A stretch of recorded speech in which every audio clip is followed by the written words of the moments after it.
If you don't like seeing people that are homeless on your corner in your community, get off your ass, get out there and go help them. Do something about it. Don't talk about it, be about it, serve, donate. All these people that are against helping others and everything, it's not a big deal until something happens to you or happens to one of your loved ones. And then you come to realization. You shouldn't have to be taught to care about other people. I want my kids to grow up volunteering and serving because, I was a recipient of those type of things, right? So my father was, but I didn't know that he was a guest with Matthew's Hope. I didn't know that until years later. He was one of the first, so we didn't have everything we have today. What I will tell you is that we took care of just basic needs. Real people that are strong people reach back and try to help other people. So I went in and I served, and I made a couple of trays of baked ziti. I made a post about it. I felt so much joy myself after being there. Like, people need to see that there's other people that are helping and contributing, because when other people see that, they go, you know what?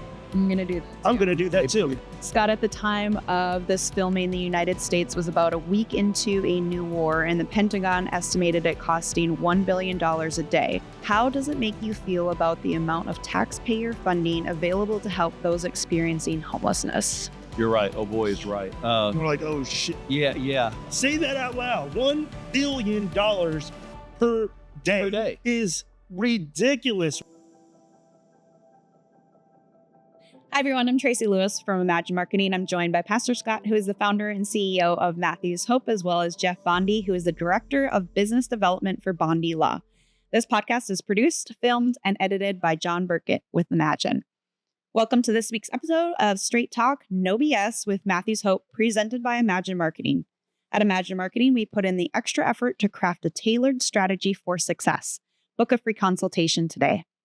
In this episode, we'll be talking with Jeff, whose own father was once a guest of Matthew's Hope. Jeff, thanks for joining us. Can you start by just giving our audience a little background about yourself?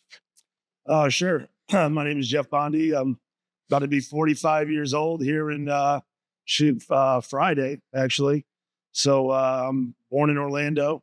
I've lived in Winter Garden since I was about 20 years old. I bought my first house over here. So I've been here for quite a while. I've seen the area change, and I've got a beautiful wife, Jennifer, and a 5-year-old daughter and a 7-year-old son. So cool. Jeff, how did you first hear about Matthew's Hope, and what was your impression? That's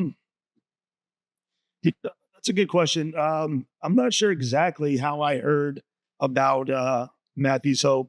I know that like you said, my father was a guest, but I didn't know that he was a guest with Matthew's Hope. I didn't know that until, years later, that it was actually you guys that were helping him out. And then I would just hear about you guys, on social media and, your benches, things like that, just being in the area. It's a very well-known organization. And that's pretty much how I, know about you guys. What's interesting too is that I didn't know Jeff existed, quite honestly. I knew his dad had a son and things like that because he'd spoken about him. But what was interesting is sometime back, I was doing a presentation at the Rotary Club. And I was, I don't stand behind stuff. Even when I was still in the pulpit, I wasn't in the pulpit. I was always moving around. And I kind of moved towards Jeff, and I see his name badge.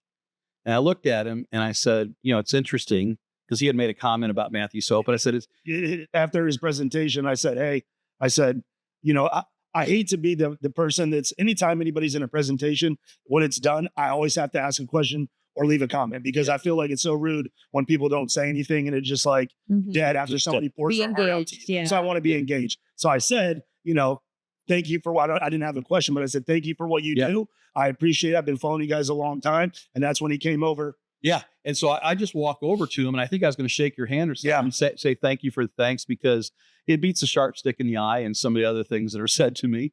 And I looked at it, saw his name badge, and I said, Jeff Bondy. I said, that's very interesting. I said, we had a guest, one of our early guests by the same name. And Jeff looks at me and goes, that was my dad. Did you know at the time that your dad was a guest? Or is that when you found out? No, I knew. So I remember, it's crazy. The weekend before that, it was on a Saturday or Sunday. I'm literally at the gas station with my wife and my kids. I don't know where we're going, pumping gas. And I don't know what triggered my thought, but I was literally talking to my wife about like, I really want to get involved more with Matthew's Hope. I'm like, because we're fortunate, we have everything that we need and then some. And I knew at that point that, they had helped out my father. And I think it's an important part of the community to give back. And you guys are obviously, doing so much. I wanted to be involved. And it was a quick conversation. And then that Tuesday, I usually check to see who the guest is for my Rotary. And I didn't. And then when I went in there, he was there. Wow. And I said, look at God. I said, this is crazy. Right. So that's how we came. But I tell you what, after that interaction, and I'm trying not to get emotional now. I'm an emotional guy. I was in tears then, right? But it was an emotional interaction. But so many people in that Rotary group, I could see their eyes. Well, like people came up to me after that and they were like, I've been in Rotary for 25 years. And that was the most powerful thing that I've ever seen in Rotary. And, and it was a crazy thing. And after that, I'm like, this is God, like, I want to get involved. God put this guy in my Rotary meeting for a reason. I'm like, I have to get involved. And, obviously here I am now. And it was crazy because, those that know me know there's not a lot that stops me in my tracks. It was very emotional. That stopped me in my tracks. Being there, and I was trying both to your process. Oh, you were in there? Yes. Oh, okay. Yeah, I was the trying first to day I process. met you. Oh, okay. And just watching your face and knowing you, not knowing you yet, but watching your face, it was very powerful. Yeah. Jeff, how significant were the services provided by Matthew's Hope for your father? Well, I mean, so a little background. Yes. I come from humble beginnings. We didn't have the greatest relationship, like my father and I. And, so he got in some problems with my mother. They got a divorce and he did some prison time. And like I said, I bought my first house when I was 20 years old here in Winter Garden. So when my father got out, he had nowhere to go. So I said, you know what? Even though we don't have a good relationship, I have an extra room, doing well for myself and blessing my ass. I have my own house and everything. Come stay with me. You don't have to pay me any rent. You don't have to pay for food. I want you to get a job, save some money, get a car, save some money, and get the hell out. Get your own place. So after over a year and a half, he had a job. I think he was working, a temp agency or something. He had a car. I don't know how much money he had, but he wasn't paying me in rent. He was eating me out of house and home. And I said, hey, you got to go. All right. I'm like, I can't continue to have, I had a girlfriend at the time. And I remember like him bringing one time I came home and he had some guys from the labor pool in my house and everything. And I'm like, bro, what are you doing? So, I had to ask my father, which was hard enough already having him there, but it was hard to ask him to leave. So when he left, I remember him being, there was an area by my old house that he would kind of just post up and be outside writing and journaling. And like, I'm like, what is this guy doing? He was homeless because he had nowhere to go. And then I guess that's how he found you guys. I don't really know exactly. I mean, it was, this is how many years ago when my dad was. Oh my gosh. I mean, we're talking about when we started. So you're talking about, we're 16 years old this month. And, he was one of the first, so we didn't have everything we have today. But what I will tell you is that we took care of just basic needs, and we tried to connect him with services. He was a challenge. I'm sure. Jeff was, he was someone who I always call him, he's smarter than the other guys in the room.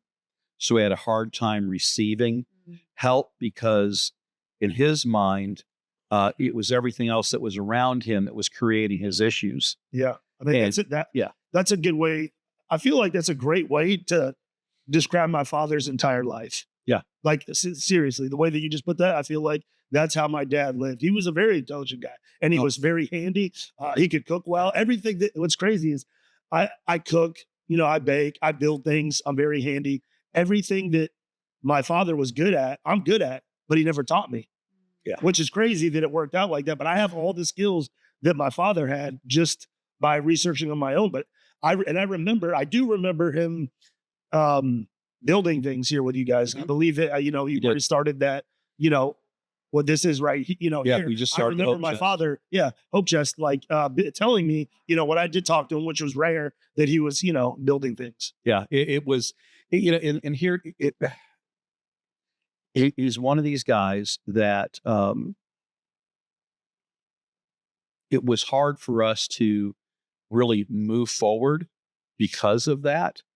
Um, Even when we would develop opportunities for him, say in the Hope Chest, to build things and things like that, his mindset was always a place where the others weren't as good as he wasn't like them, I think is what he told me. He said, I'm not like them.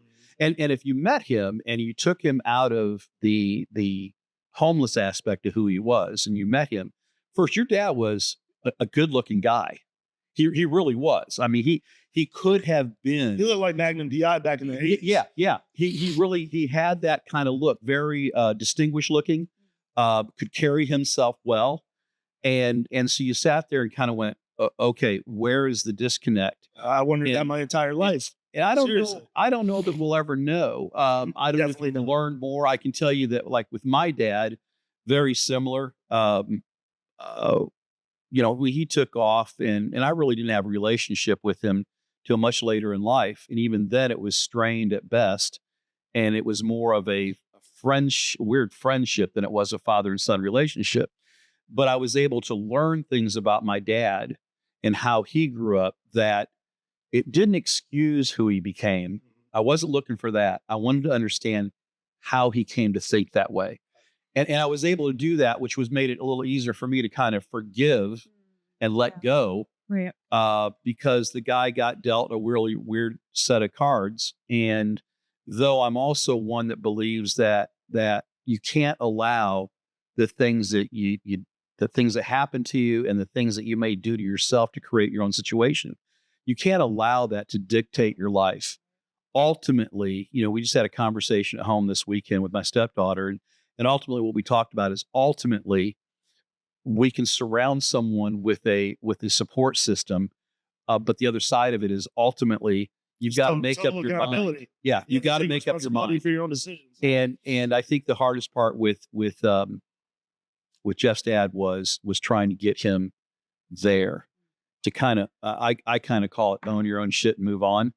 There's a lot of stuff that many of us have done and we've lived with it, and you kind of go, okay, I can drag that around like an anchor, or like I tell my guys and gals in the program, or we can push it all in one pile and push ourselves over the fence. Which one you want to do? And unfortunately, we were not able to get him to that place yet.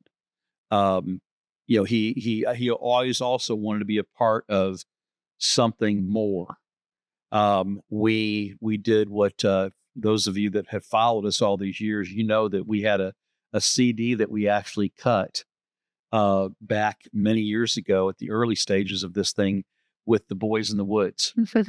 And yeah, I remember hearing about this because there was a guy at my job that I think might have helped with the production of that. Very likely. And he used to ask me about it all the time. And I'm like, dude, I don't know what the hell you're talking about. Like, I don't really talk to my dad. I don't know what the Boys in the Woods are. Yeah. So I had no idea what he was. So he was like the third guy, but not the third guy. So he really wasn't part of the performance and stuff, but he so much wanted to be part of that. And I think he was someone certainly that, and this is not a judgment on my part. This is just an observation from my end. He's one of those people that wanted to be something bigger or part of something bigger than what he was. And that was too hard for him to accept that he was perfect just the way he was. If that makes sense. It really makes 100% sense to me. And I mean, when you say that, you learn about your father, like after 12 years of counseling every month that I've been in counseling for once a month. I recommend that especially men, I recommend that all men, it's like a huge stigma that, men shouldn't be in counseling because there's something wrong with you. But it's like, I try to tell my buddies, it's the same thing. Like when macho guys are trying to get big at the gym, if you're doing bicep curls every day and your arms aren't getting bigger, what do you end up doing? You go find a coach, right? A personal trainer, somebody that's going to push you harder. It's the same thing with counseling. They help you out mentally so that you can progress and do better in life. But when, after so many years of counseling, I'm like, man, my mom and dad, they had it rough.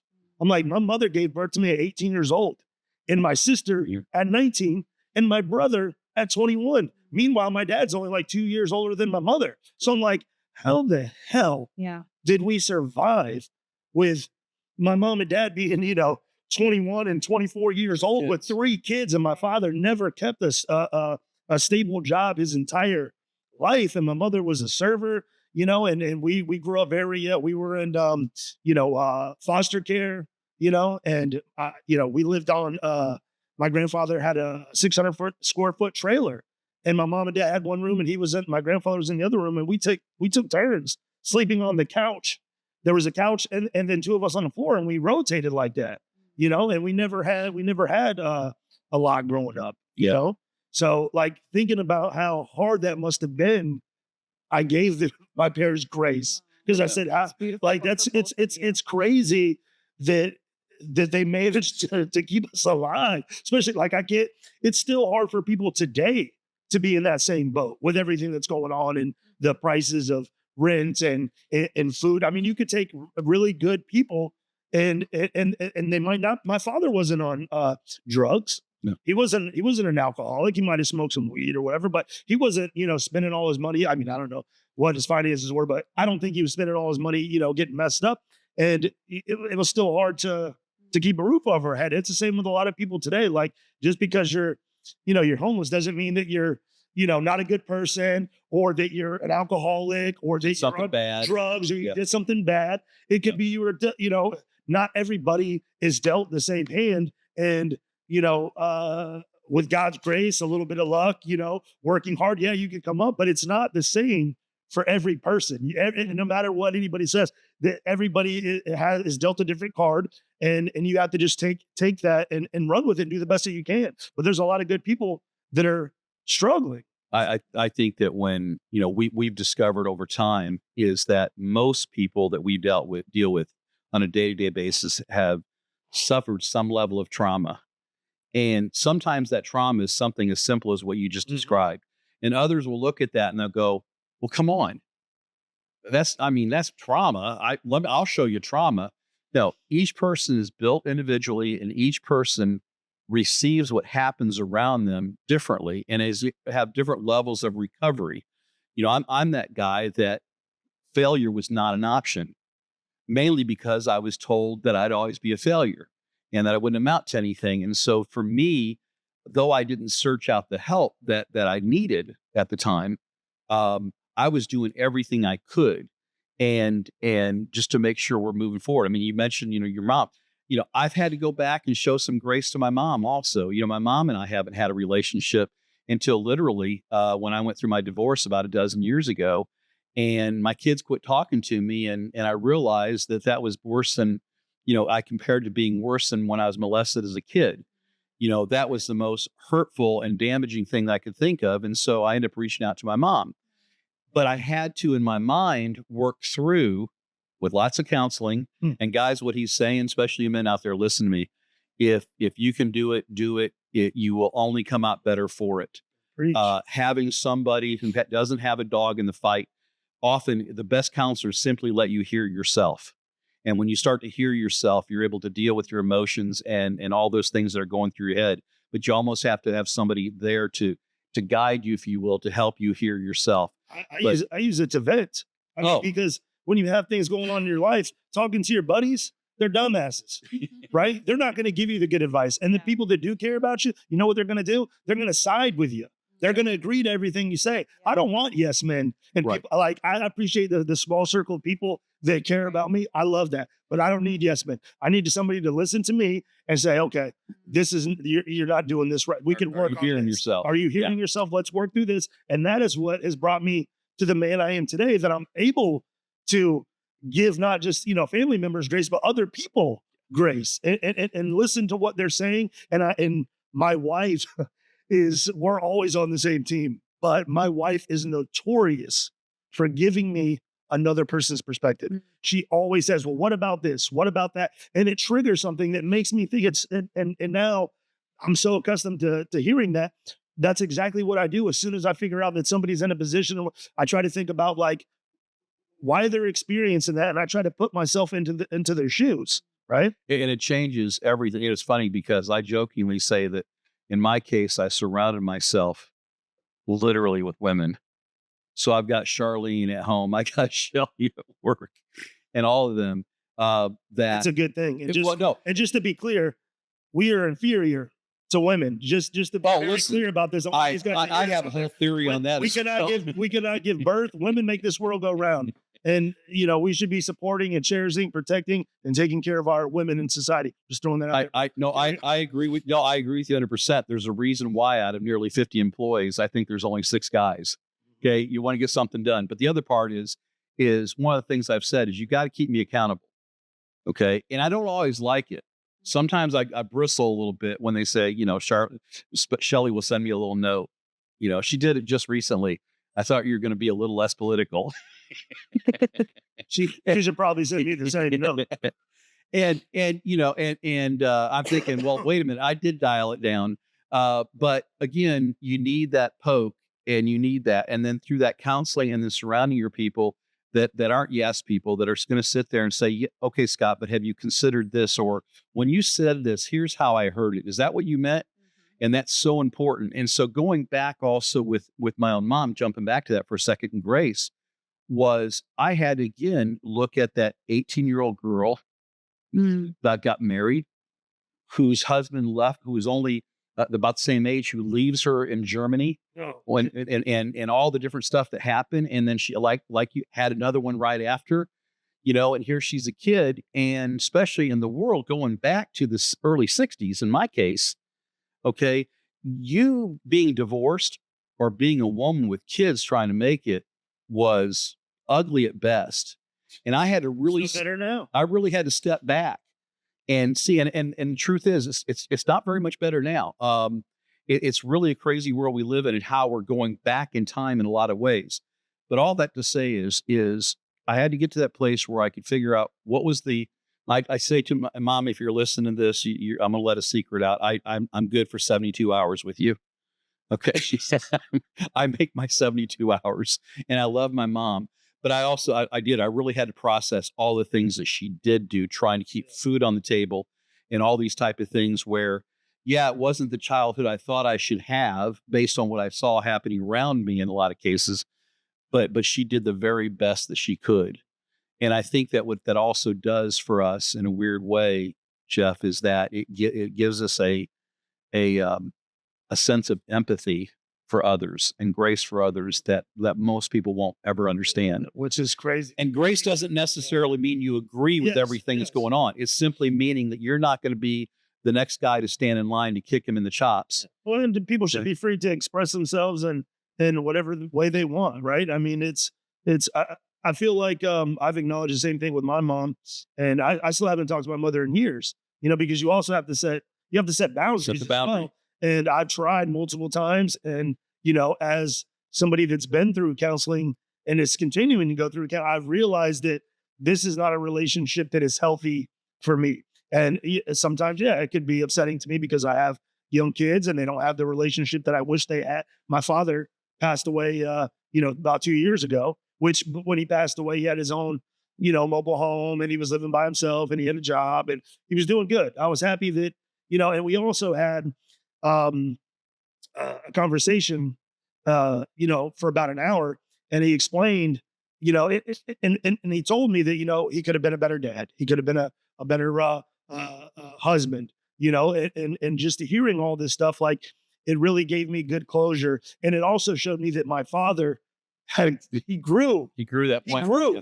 He understood where we were and the fact that he was man enough to say those things was, incredible for me to hear. And I really understood where he was. Important. So it was when he finally did pass, it was, I want to say it was fine because obviously it's my father. I miss my dad, but we were good. Yeah. Right. He was able to babysit my kids, especially my son. He still talks about it. It's People know him. great that they have that small piece of my father and they know that he was a good man. I appreciate you sharing that because it's huge. It's funny that I was not talking to my dad. The last time I'd spoken to him, it's a long story. I won't share it here. But basically, he forced me into bankruptcy because I tried to help him and walked out on the house that I helped him buy. And it was like my last straw. And after trying many times, years, both with my mom and my dad, a lot of it has been my own personal growth at 63 now that I can have some of these conversations and talk about them without falling apart also. And it's not that it's not emotional, but you sit there and you learn how to work with it. But I remember my daughter calling me and she said, she goes, Dad, Bumpaw is what they called him. Bumpaw's dying. And he had pancreatic cancer. Oh, man. And so initially was, you know what? I don't even want to hear about it. I don't want to know about it. Nothing. And, I got thinking about it and I thought, okay, nope, I need to go. So I went and saw him 2 days before he died. Oh, wow. And I often said that my dad would die a lonely, broken man. And so I'm sitting at this place that he had in Astor and I hear this clunk, clunk, clunk coming down the hallway. And I see this man come around the corner, little old man. And my dad's only 18 years older than me, right? So this little old man withered away on a walker with his head down and making his way to the hospital bed they had for him in the house. And he sat down, he got in bed, didn't even see me. And his girlfriend or wife at the time, I'd never quite figured out what was going on there, but said, Stan, look who's here. And, he just kind of blurry. So I'm on the floor and I kind of look up at him. I go, hey, Dad. And he looks at me and he says, oh my God, I have so much I want to tell you. Look, that was it. Nothing else. And people need to realize that when that kind of stuff happens to you and you don't know what to do with it, that is where my faith comes in. And that is where my drive to help others, because I'm not the only person that's going to happen to. You're not the only person. Okay. Fortunately, for whatever reason, and I can't always figure it out, because some people say, well, there by the grace of God go I. Well, does that mean God didn't care about the other person? So I have a hard time with that one. But the point being is that part of what we try to do with our guests and is really try to connect them with their faith and let them know that whatever took place, God's not going to love them any less or any more, whether they brought it on themselves or it was a circumstance that happened to them. And sorry, Tracy, we barely have given you any chance to talk. You meet people where they are, right? I mean, you have to accept people for who they are. Jeff, how aware do you think our fellow residents in Central Florida are of our homeless crisis? Good. Oh man, that's a tough one. Honestly, I think a lot of people are aware, but they don't care. They want to just hide them. It's an inconvenience to a lot of people to see somebody outside, right? And that's homeless and doesn't have much. It's almost like they would rather them just pack up and move somewhere else than to see it in their own community instead of actually trying to make a better community, right? That's how I think there's a lot of people that know that it's going on. I mean, how can you not know? Look at how many people that are working and starving, right? And it's right in your face everywhere you go. There's anywhere I go, I see homeless people. No matter, it's crazy. I have to share this because I just read this morning. A guy was carrying on about a man he saw sleeping in the parking lot at Walmart. And when there's such a lack of parking, when they're busy anyhow, and he's going to talk to the manager about this. And I thought to myself, well, first check to see if he was dead. Yeah.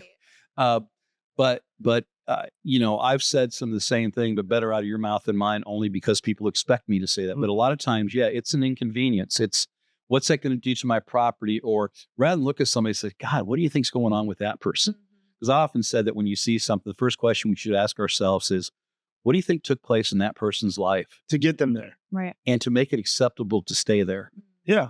Okay. And I'm having the same question, like the same conversations with my kids because they see homeless people, and I don't want my kids are 5 and 7. It's kind of hard to explain it to them, but I don't want my kids to think that because they're homeless people, that they're bad people. Right. So I've had to explain to them that, hey, your grandpa that you guys love so much was homeless. Wow. And that blew their minds. Like, what?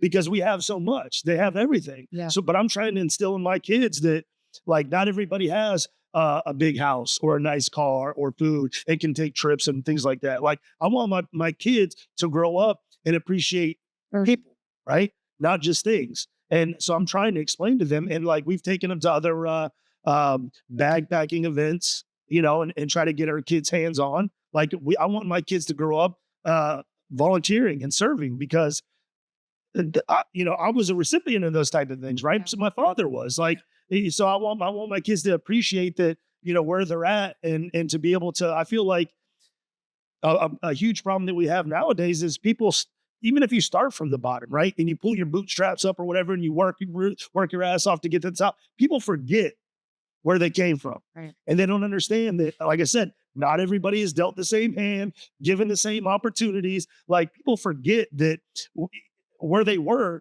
And it's important not to, because you need to, like, real people that are strong people reach back and try to help other people. My wife and I came from humble beginnings and we have a beautiful life, but we don't forget where we came from. Hence why we try to volunteer and give back and take care of others, because we want people that were right there where we want them to have the same opportunity to grow and to rise and to contribute to society, not be shunned because they're at the bottom. Definitely. And a reminder, because we've had several guests where they have arrived, if you will, or they had the nice house, they had the food on the table, but an instance, maybe it's health, or maybe it's a loss of job, maybe it's a car accident, your rental contract, and it could be all gone. Yeah. So you recently volunteered at Matthew's Hope and prepared meals for their guests. Can you tell us about that experience? Oh, yeah. So after we connected in Rotary, I reached out because I was very happy to finally meet you and get more involved. Like I said, I want to be involved. So I reached out and I was able to first come and take a tour. And that blew my mind because I had no idea what the hell was going on over there. I wasn't prepared. Walking in, first off, the volunteers over there, the whole place is ran by volunteers. It's amazing. And like, the people that take time out of their days and their lives and their pockets to help people like that, those are my people, right? But going in there and seeing the organization, I was, what? Like, checking you in, getting lanyards, if you have a phone, chargers, like, I was like, what? And then to see that they have nurses on staff, showers, a barber shop in the place. Like, it really blew my mind. Just the whole facility was so incredibly, it was just amazing. So I'm like, I love to cook. I love to bake. It's my thing. I do it all the time. And I'm like, it's a talent that I have. And my wife won't let me open a restaurant. So I'm like, what better way can I get my food out there? I was like, then to serve others, right? So I'm like, I have to. So I went in and I served. I made a couple of trays of baked ziti. And let me tell you, when I was prepping the food and bringing it in that morning, I had a bunch of romaine hearts and I was going to make a salad. And I've catered events for friends and so before. And usually I'll make all this food and people pick at the salad, right? They don't ever eat it all. We'll have a whole these guests killed it. And I made 2 trays that I said, I'm just going to I made 2 trays of baked ziti and then a big thing of garlic bread. They were killing it. And I realized it because I didn't think about it. These folks probably don't get an opportunity to get fresh vegetables all the time and have a salad with everything like, just chopped right. And I'm like, this is great. So, and the 2 ladies, Penny and Tony that were there, they told me that they're there 2 times a week. I would like to at least come once a month because I love to cook. And I made a post about it. I felt so much joy myself after being there. Like, I saw people in there, and you might see some people in there that you would think that were homeless if you saw them on the street.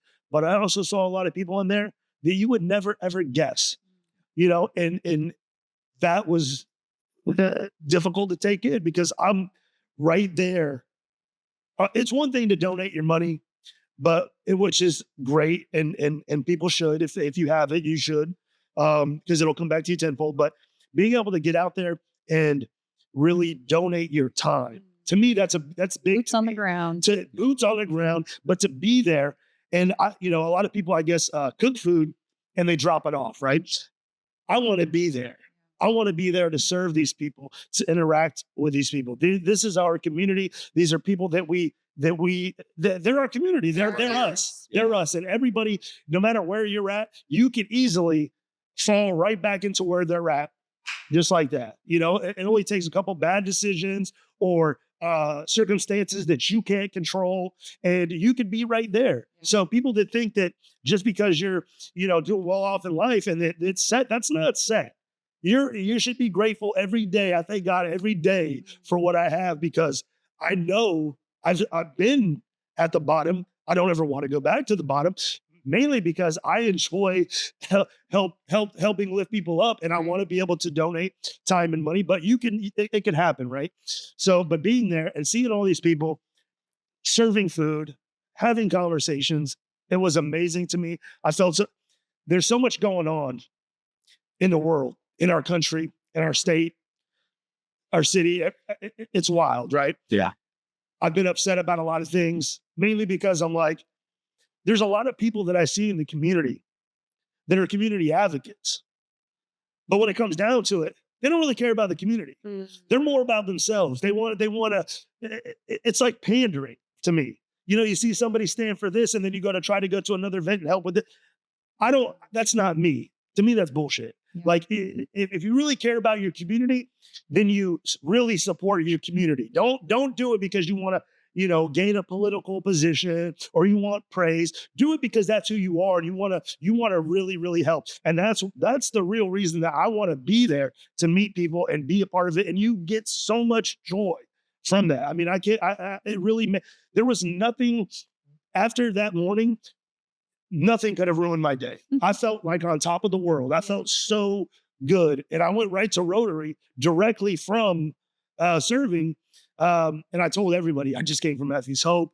I was serving over there. I cooked a bunch of food, and it was amazing. And you should volunteer. And like, it's just, and that, you have a convert. And that thing, when you put it out there, and I'm not saying that, you should, I'm never going to post a picture of me like serving a homeless person or anything like that. And people have a problem with when you say, listen, there's so much negativity in the world. We need more positivity. Yes. People need to see that there's other people that are helping and contributing, because when other people see that, they go, you know what? I'm going to do that too. I'm going to do that too. And I feel like a guy like me. And if they feel like you do afterwards, yes, exactly. Like, it's a benefit. It's a benefit. But being that I am the way that I look, I'm a bald, tatted up white guy in this country and everything. Like, a lot of people look at me and they might think that I'm one way, but I'm not. I really like to give, and I like to help, and I want people to rise. When people rise, we all rise together, right? And that's what I want for everybody in my community. I live here, and if if you don't like seeing people that are homeless on your corner in your community, get off your ass, get out there, and go help them. Do something about it. Don't talk about it. Be about it. Serve, donate, volunteer, get other people on board, teach your kids, and help. Don't just stand there and watch it and be ashamed because you live in a community where people are struggling. Get off your ass and do something. I think we're done. From your lips to God's ears. I mean, you're absolutely right. It's I see the people who chase the camera. They're in every picture of everything. They'll eventually figure out who they are, I think. But it really is about community coming together. And my hope, Jeff, you being part of this community that we were birthed in 16 years ago, and being a true community advocate who's out there bouncing around, going to different things, talking to different people. My hope that is that our government leaders will take an interest in what's happening in their backyard. As they should. That other business leaders in the community will do what you did and come for a tour and find out what we do is not really what they think we do and those kind of things. So what you guys do is amazing. As soon as I was done, I went home and I told my wife, I'm like, is it cool if I do this every month? And she was like, yeah, of course, because she just doesn't want you to open the restaurant. Yeah. Just do whatever it takes. She'll go once a week. Just do not. We're not opening a restaurant, babe. And the thing is, like, the money to buy that food to feed so many people, that stuff comes back to you tenfold. When you do good things like that, it will definitely come back. But being that I'm able financially and I have time or whatever, like, there's nothing there's no reason I shouldn't be over there helping out. So I automatically, I think her name was Linda. Yeah. I emailed Linda, I said, when's the next time I can come and cook? Because I love to cook. So I'm already on the books for, I think the 23rd of next month, and I talked to one of my buddies about it. He's a barber. And he was like, yeah, man. I was like, they got a whole barbershop. I'm like, come through. Nice. He's like, can I serve with you? I said, yeah, come through. Help me serve. And then you could take a tour. You could see the barbershop. You could get out there and help too. I'm already bringing other friends on to the organization because it's needed. We need to help our community. But I love it. I'm going to try to do it once a month because it just, like I said, it makes me feel so great to be able to help and be a part of the community. All right. So we're going to shift this ball a little bit, and producer John Burkett, he calls this section, oh boy. So get ready for this, guys. Scott, at the time of this filming, the United States was about a week into a new war, and the Pentagon estimated it costing $1 billion a day. When you hear numbers like that thrown around seemingly easily, how does it make you feel about the amount of taxpayer funding available to help those experiencing homelessness? Oh boy, you're right. Oh boy is right. More like, oh shit. Yeah. Wow. Look, boy, this is such a political hot potato and so much crap. Let me just put it this way. I do not understand how in 8 days we were able to put together cages for human beings to live in and financed it. And now Florida's getting screwed over by about $600,000 or something like that. FEMA money. Okay. Yeah. But ultimately it's our money. In case you all haven't figured this out that is listening, the government produces nothing. That is taxpayer funds that are supposed to be managed by taxpayer funded public servants for the will of the people. We are not doing the will of the people. What I don't understand is we are so broke that we are letting people in our own country go hungry. We are allowing people in our own country to not get the mental health care we need. We're not letting the people in our own country to have access to some type of housing, but we can come up with $1 billion a day to blow somebody up. And what's amazing is I'm wondering how many fights are we going to pick? Because what I do know is I used to be the biggest guy in the room. But here's what I also knew about being the biggest guy in the room. See those 3 average size guys over there? They're going to whip your ass. It's going to take some time, but they're going to get you. And what I'm saying is that I do not understand, and send the freaking nasty grams if you have to, because yes, I get a little pumped up about this, is I'm not one to say we care for our own and only, okay? Biblically, that's not true either. It's here, there, and over there, okay? So, whatever your pastor's preaching to you, go back and read it again, and it's all about us, them, and there all the time. It's killing me to think that we can spend ourselves into oblivious and we can't take care of what's happening in our own backyard. And look, I said a while back, if you take a couple of these numbers, I've shared them before, but I'm going to share them again. 35% of first-time homeless people walking in my door right now is a baby boomer. First-time homeless. 11% are children under the age of 18. 6%, I believe, are veterans. And then you throw in the physically and mentally disabled that have outlived their caregivers. I can't think of that percentage right now.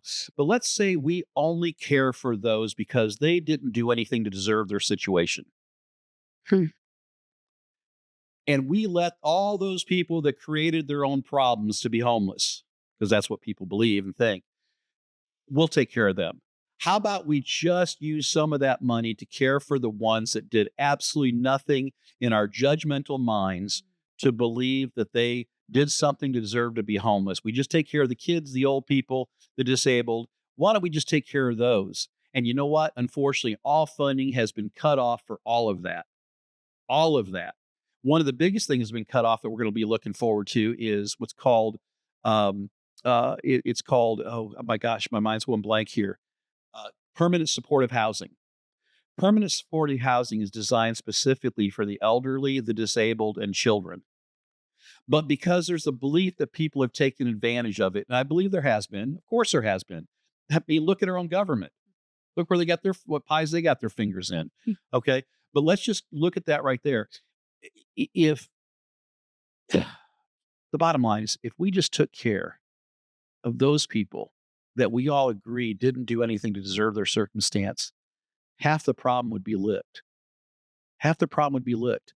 But what's going to happen is if less we start standing up in our city council meetings, in our county commission meetings, in our state and nationally, if we don't start using our vote, we can get, this is what you can expect. And here's the challenge that I see happening right now is that everyday people, more and more every day, are getting run over. And they're told things like, well, you're going to have to suffer a little while. They're already suffering. They're being told you're going to have to cut back and not give as many gifts to your kids to Christmas. What dumbass said that? Oh, I'm sorry. I think I remember him. There's things that we got to stop. We got to stop and we got to say, no, it's not right. It's not proper. It shouldn't be. And our government should start doing their job, which again is to use our taxpayer funds to serve as taxpayer funded public servants, the desires and the will of the people. And if we did that, I think most people would sit there and go, I think I'd much rather not see that child starve. I'd much rather see that gentleman get mental health care. I'd much rather see that family or that senior citizen have a way to housing. Okay. Now, before everybody, again, your nasty grams, I just don't care. Send them if you must. But here's the other thing is, I don't even have to get political about it, right? I mean, to me, I'm not into politics. I hate it. But to me, it's right versus wrong. And that has no party, in my opinion. It's right. Yeah, exactly. Right versus wrong doesn't have a party. Take care of the people that you can take care of, right? I mean, it's ridiculous. $1 billion per Do you day. know the salt? Say that out loud. $1 billion per day is ridiculous when we have people in our own country, our own communities starving and can't get not free healthcare. Right. Not free healthcare. They can't get it at all. Just affordable healthcare, right? That's all that people are that they want. It's crazy. I don't think most people, I don't know many people that are looking for a freebie. They're just looking for a chance to survive. They're looking for an opportunity to thrive.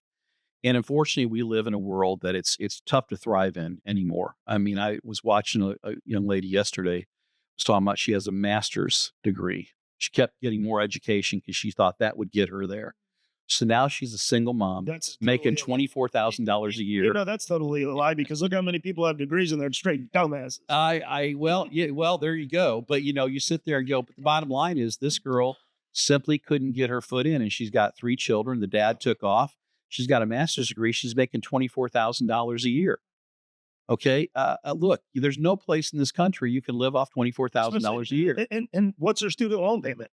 Well, she didn't even get into that, but that's a whole. I'm just saying, maybe it hasn't it's hit crazy yet, that's where. But that's going to be the next thing that's going to hit her. Yeah. So I just the old boy. Yeah, we got to do better. But it's going to take the community coming together to do that. It's not going to be some couple of guys getting on a podcast. We can help. The people don't understand it. Like it'll never happen to them, right? It takes something to happen to you for you to go, okay, right? All these people that are against helping others and everything, it's not a big deal until something happens to you or happens to one of your loved ones, and then you come to realization. Don't let it get that far. Figure it out beforehand. You shouldn't have to be taught to care about other people, right? I mean, just be a good person. Well, and those of you that claim to be Christians and followers of Christ, my suggestion is start following Christ and quit following some religion. Okay, because it's real simple when it gets right down to it. Jesus said, watch what I do and you do it. It's really that simple. Okay. And as we try to wrap this thing up, I'm going to remind people to go back and read Matthew 25:35 through 46. We were established on Matthew 25 through It's on the wall. 40. It's on the wall at the Yeah. or 25, 35 through 40. And then I start telling people, because that looks good on a shirt. Okay. Basically what you've done for the least of these, you've also done for me, is how that ends up. But then read the next second half. Okay. That's where it gets a little uncomfortable, because it tells you what's going to take place should you choose not to. And I won't give it away. Most of you listening to this today or watching us can read. Go back and look at it, and then sit back and do a little self-evaluation of yourself, and ask yourself, if you truly believe in this Savior called Christ, if you truly believe in what he said, how are you going to reconcile this to what you're seeing in the world today?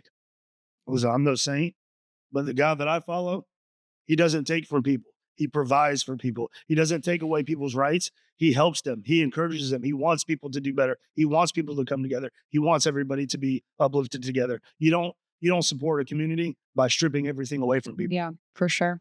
Well, Jeff, thank you so much for joining us today and sharing your thoughts. Thank you to everyone who is watching and listening. Please like, share this podcast, and donate your time. Talents and treasures. Talents and treasures. Thank you all, and we'll see you next time.